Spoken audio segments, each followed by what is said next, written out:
Hey all, this is Rakesh Sharma from alpha sniper और ये मेरा यूट्यूब का होम पेज है। जिन लोगों ने अभी तक मेरे यूट्यूब चैनल को सब्सक्राइब नहीं किया है, मैं रिक्वेस्ट करूंगा कि आप लोग प्लीज उसको सब्सक्राइब करें और लाइक करें।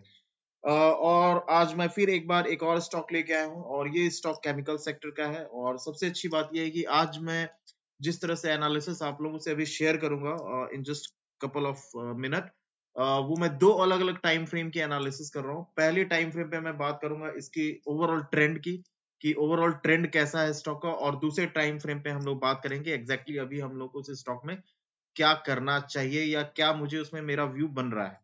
तो वीडियो में ज्यादा टाइम वेस्ट न करते हुए हम लोग सीधा चलते हैं स्टॉक के बारे में, जिसकी बात मैं आज करने वाला हूं। स्टॉक का नाम है सुदर्शन केमिकल, आप लोग देख सकते हैं। और यूजुअली मैं अपनी एनालिसिस मंथली टाइम फ्रेम पे ही करना पसंद करता हूं, लेकिन आज मैंने मंथली टाइम फ्रेम से एक लेवल नीचे वीकली टाइम फ्रेम पे एनालिसिस की है, जस्ट टू शोकेस कि ओवरऑल ट्रेंड कैसा है स्टॉक का। अभी आप अपने स्क्रीन पे देख सकते हैं कि यहाँ पे मैंने ऑलरेडी 3 ब्लैक लाइन ड्रॉ कर रखी है, और मैं अभी आप लोगों को बताऊंगा कि ये तीनों ब्लैक लाइन एग्जैक्टली हमें क्या बताती हैं। तो आई होप आप लोगों को मेरा कर्सर दिख रहा होगा। ये जो बीच वाली ब्लैक लाइन है, जो एक स्ट्रेट लाइन आप देख सकते हैं, और ये बहुत बड़ी लाइन है। ये लाइन हमें बता रही है कि स्टॉक का ओवरऑल ट्रेंड कैसा है। स्टॉक अप ट्रेंड में है, स्टॉक डाउन ट्रेंड में है, क्या चल रहा है स्टॉक में। तो हम लोग ये देख सकते हैं कि स्टॉक ओवरऑल अप ट्रेंड में ही है।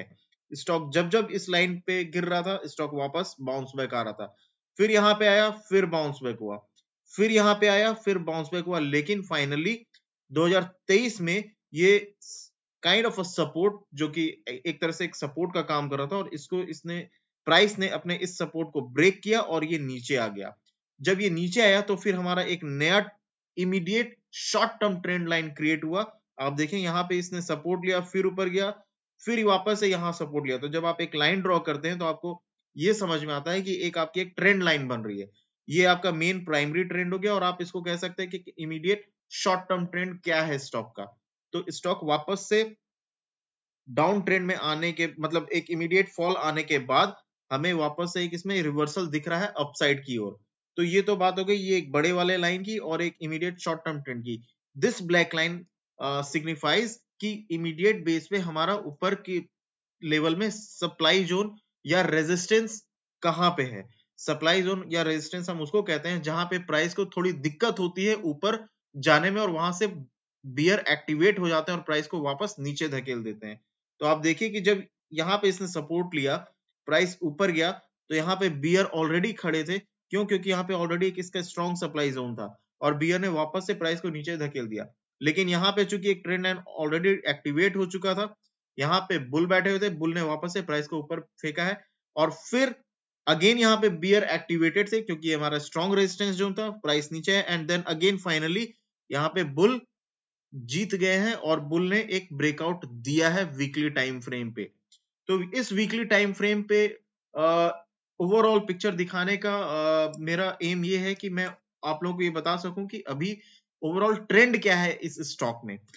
अब मैं शिफ्ट करूंगा अपनी एनालिसिस को मंथली टाइम फ्रेम पे। तो अब हम लोग चलते हैं मंथली टाइम फ्रेम पे। ये हमें एक क्लोजर व्यू देगा, और हमने वीकली टाइम फ्रेम पे एक बर्ड्स आई व्यू ले लिया ओवरऑल क्या चल रहा है। और अब हम बात करेंगे एग्जैक्टली कि अब इमीडिएट बेस पे स्टॉक हमें क्या बता रहा है। तो आप देखिए कि मंथली टाइम फ्रेम पे ये एक स्ट्रॉन्ग रेजिस्टेंस लाइन है, सप्लाई जोन है। सप्लाई जोन क्यों है? क्योंकि बार बार प्राइस जा रहा है और नीचे गिर जा रहा है। बियर इसको प्राइस को ऊपर नहीं जाने दे रहा है, but finally we saw breakout here. ये 2021 के बात है, और फिर फाइनली प्राइस जब ऊपर गया, फिर वापस से प्राइस नीचे आया, फिर वापस ऊपर जाने की कोशिश कर रहा है। लेकिन ये वही लेवल है जहां पे पहले से आप देख सकते हैं, इस स्ट्रेट लाइन में पहले से बियर एक्टिवेटेड थे। क्यों थे? क्योंकि यहाँ पे ऑलरेडी एक स्ट्रॉन्ग रेजिस्टेंस जोन बना हुआ है आपका। वापस से प्राइस नीचे है, and then finally we saw a huge bullish breakout candle. This is somewhere in 24 only, 2024 में ही ये स्ट्रॉन्ग बुलिश ब्रेकआउट कैंडल बना है, और प्रोबेबली 2023 एंड में, क्योंकि 2024 अभी तो फरवरी महीना ही है, और already we are seeing 3 candle. तो 3 महीना तो अभी हुआ नहीं, सो प्रोबेबली ये 2023 के एंड का ही कैंडल है। ब्रेकआउट होने के बाद वापस से एक थोड़ा सा बियरिश काइंड ऑफ पैटर्न बना, जिसमें हमने देखा कि प्राइस नीचे आ गया, ना कि वो ऊपर गया। लेकिन जब भी एक बुलिश कैंडल के बाद जब हम देखते हैं कि प्राइस वापस से रीटेस्ट करता है अपने सपोर्ट जोन को, क्योंकि सपोर्ट जोन वो होता है जो आपकी सप्लाई जोन को जब ब्रेक करने के बाद प्राइस उसको रीटेस्ट करता है तो आपका सपोर्ट जोन बन जाता है। तो यहाँ पे इसने सपोर्ट जोन को रीटेस्ट किया and then finally we are seeing a bullish candle in making. तो अब मुझे ऐसा लग रहा है कि it's a kind of confirmation कि हम अब एक अच्छा अपमूव इस स्टॉक में देख सकते हैं। मेरे हिसाब से मेरा जो पर्सनल टारगेट है इसमें 650 रुपए के आसपास का है और मेरा व्यू गलत हो जाएगा अगर ये 495 रुपए के नीचे चला जाता है।